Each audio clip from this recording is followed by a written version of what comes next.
Oh, hello. Welcome to another Today's Decay, where we celebrate births and beginnings of everything important since the dawn of time. Today is February 14th. Happy Valentine's Day to those of you who maybe acknowledge the holiday.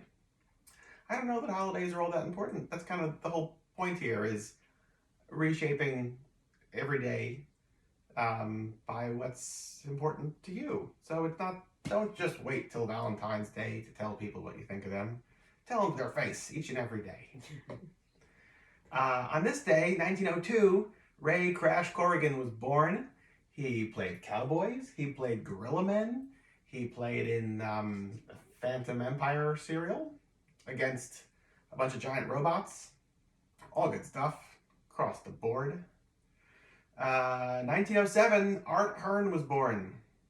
Nobody knows Art Hearn, but he's one of, if not the first television horror host who played a sinister Swami in Chicago in 1950 that introduced horror films or murder mysteries, I suppose, at the time. And all that's lost to time, but quite interesting nonetheless to think about. On this day, 1919, David Kyle was born. David Kyle was one of the first science fiction fans out there. Forey Ackerman being another one. You had a bunch of diehard weird fiction and science fiction fans in the 20s and 30s, and David Kyle was one of them, who wrote a whole bunch about it and was, like right there at the birth of it all.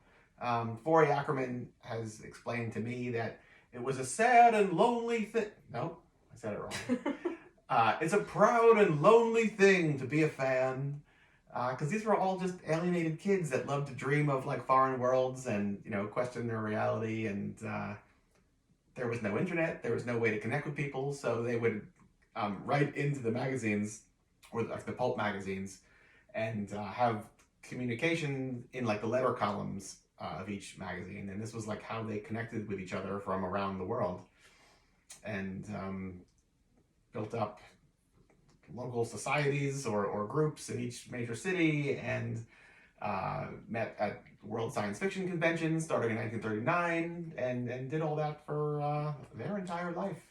They identified what they dug and embraced it and spent their life doing just that, which is pretty nice. Yeah. What else? Bill Campbell, born this day, 1920. He was a illustrator who did a lot of the like weirdos, 1960s artwork, weird and wild puzzles and model kits as well. All sorts of great visuals. Really wild guy. 1922, Murray Decay born, who was a rock and roll promoter, DJ, all-around supporter of wild rock and roll, who gets a shout out, of course, in the Ramones' Rock and Roll Radio, rightly so. On this day, 1939, none other than Blowfly was born. I'm gonna get it right. We're just gonna do this once because we have things to do, right? Yes, yes, sure. And last but certainly not least, 1951, Syl Sylvain. Did I pronounce that correct? So. Sylvain. There you go. You should hear her say, Dijon. Whoa. Yeah. Save it for next time. Okay, next time. Yes.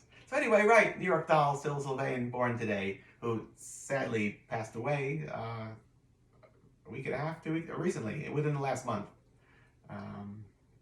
So cheers to Syl Sylvain and all of you out there. Happy Valentine's Day. Till tomorrow. Goodbye.